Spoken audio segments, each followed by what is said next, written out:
where I talk about mental health and spiritual health.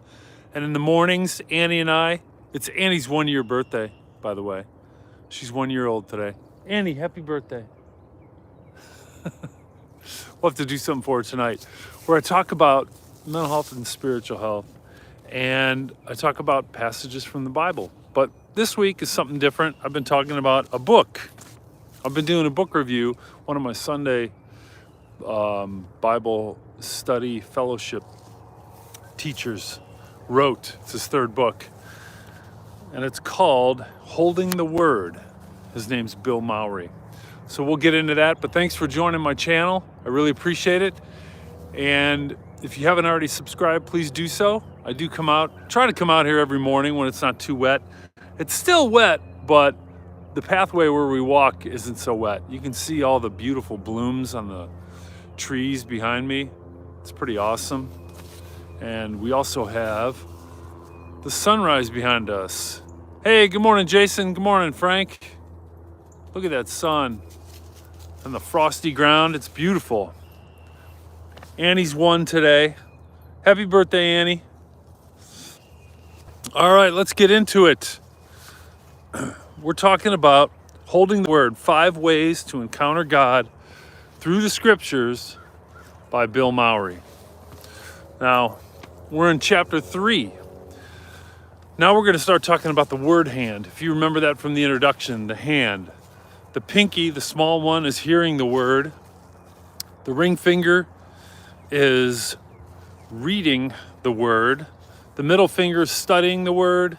Your index finger is memorizing the word. And then your thumb, which touches all 4 fingers, is meditating on the word.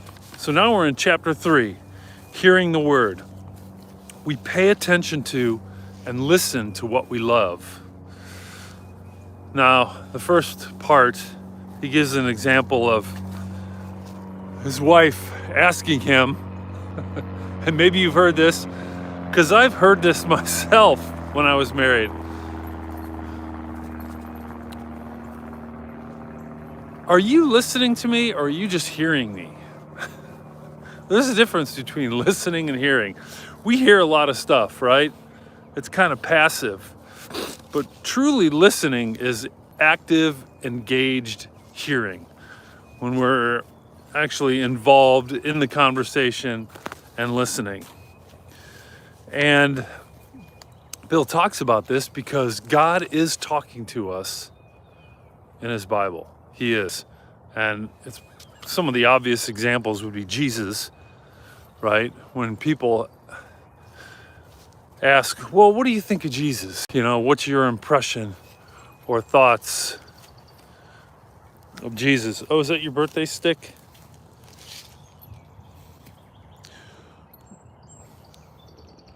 What are your thoughts or impressions of Jesus? And he's often cited as a good teacher, right? And then don't you have a favorite teacher or podcast or preacher? I know Olivia does. Olivia has a favorite preacher. Comes and visits every once in a while. Hey, Annie. Jason says, happy birthday. Calling you beautiful. Hey, Jonas. Thanks for joining. Hey, good morning, Dolly. Good morning, Dolly. So, wow, it's a very frosty morning here. I don't know if you can see the frost on the ground. I'm trying to zoom in for you guys. I'm having a hard time. It's very frosty. Beautiful sunrise. But I'm sure you guys have a favorite teacher.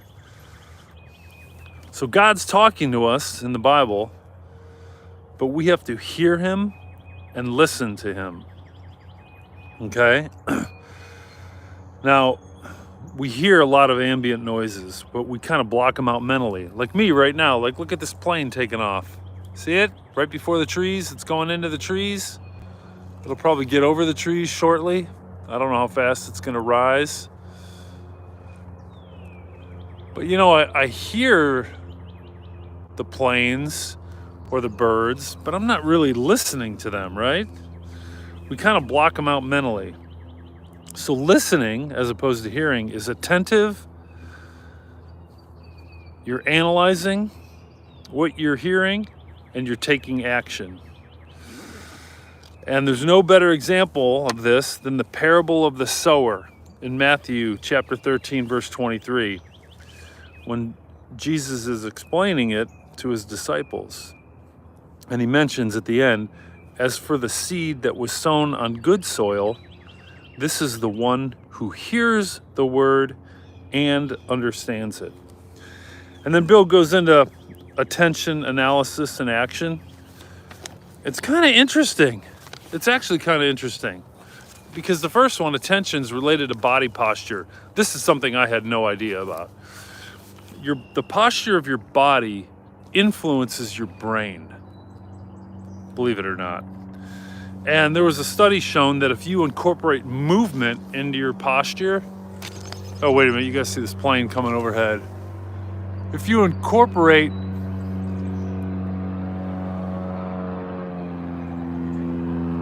movement into your body posture, you're going to remember 76% of what you heard.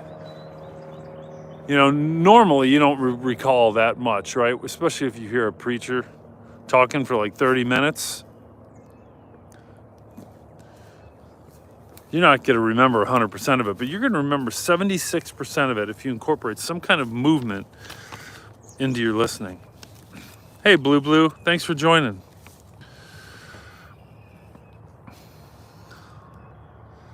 And then your attitude has to be obviously one eager to learn. So you have to change your mindset and your attitude. You have to be eager to learn. And then the analysis part of it helps us take ownership of our learning. And just like the Bereans in Acts chapter 17, verse 11, it talks about the Bereans were examining Paul's teachings. So Paul would teach them, and then when he was done, they would examine what he said. They would go back to the Old Testament and look into it. It is beautiful this morning. Hey, Mariner, good morning. So the Bereans would investigate it. And you can be curious, ask questions, and explore alternatives. That's what the analysis part of listening is. And then there's action. Be doers of the word and not hearers only, deceiving yourselves. That's in James 1.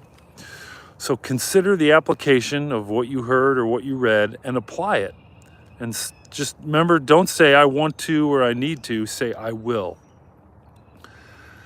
And the reason hearing is important is, believe it or not, you guys, hearing, this is what Bill talks about from research, your brain is only used about 25% when you're hearing something or even listening. It's 75% open. You're able to do or use the other 75% of your brain because hearing doesn't take up your entire capacity at one time to do something. So you've got to engage your mind. Otherwise, it's going to wander all over the place. I know someone on here who that happens to sometimes. So here are the suggestions. Now, Bill gives suggestions for beginners and for seasoned hearers of the word. So for beginners, Bill talks about paying attention, simply. Focus and take notes. When you take notes and you're writing it down, you're more likely to remember it, but you're also focusing your mind on the task at hand. Listen for big ideas. Take away one key word or one key verse. And do it with friends. Talk about it afterward, you know? If you go get something to eat after church, you can talk about it. And then there's suggestions for seasoned hearers. People who've been doing this for a long, long time. Look at Annie's running after me. She's got a nice big chunk of wood there. So one way is to be a learning partner. Brainstorm questions to ask the person who's talking. Imagine a debate with them. Consider supporting or refuting their main points. while they're talking. You know, actively be engaged. Also, check your bias at the door. So a lot of times, the seasoned hearers, people who've been, taught the Bible, studying it for a long time, perhaps, you have certain doctrinal beliefs. So the speaker may not hold one of the exact points that you hold. There may be a racial bias. You may, have a bias due to their appearance, their gender, their age, whatever. You got to check that bias at the door. You have to be open to hearing what they're saying.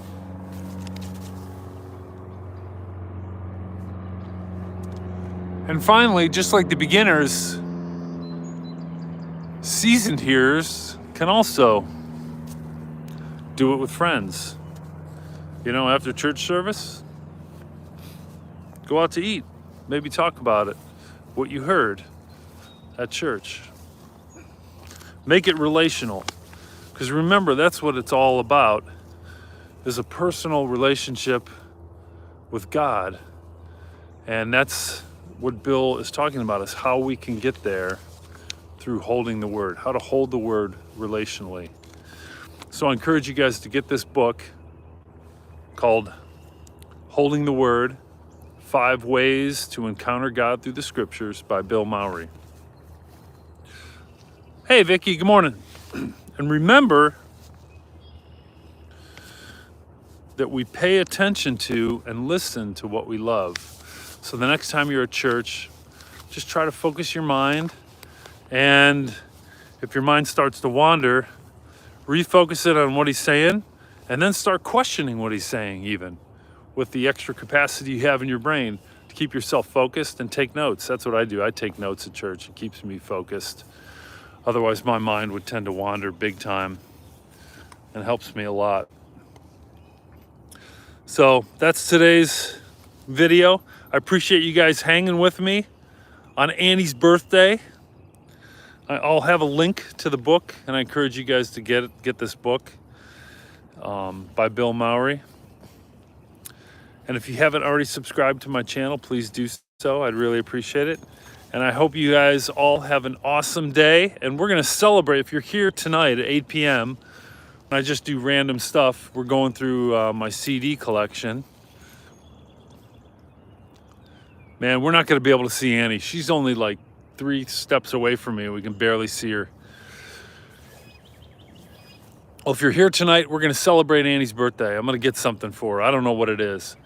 I want to get a cupcake, but I don't want to have to buy 4, 6, or 12 cupcakes because I'm not going to eat them. So I want Annie to devour one on our YouTube live tonight for her birthday. So I hope you guys join. Oh man, she's gone, disappeared. Okay? Well, have an awesome day, you guys. Thanks for joining, and hopefully I will see you tonight or tomorrow morning.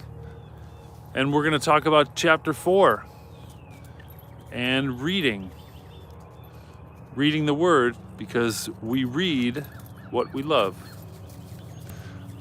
I could stop at the pet store. That's a good point, Frank. I'll do that when I'm out tonight. I'll see you later today, Frank. Donut Dolly says, usually the grocery store, they have one big one in the case. Oh man, okay, Dolly. I'll check that out too. Specialty bakeries for dogs. Yeah, and a rawhide. I may give her a rawhide as long as I'm watching her. She doesn't choke on it.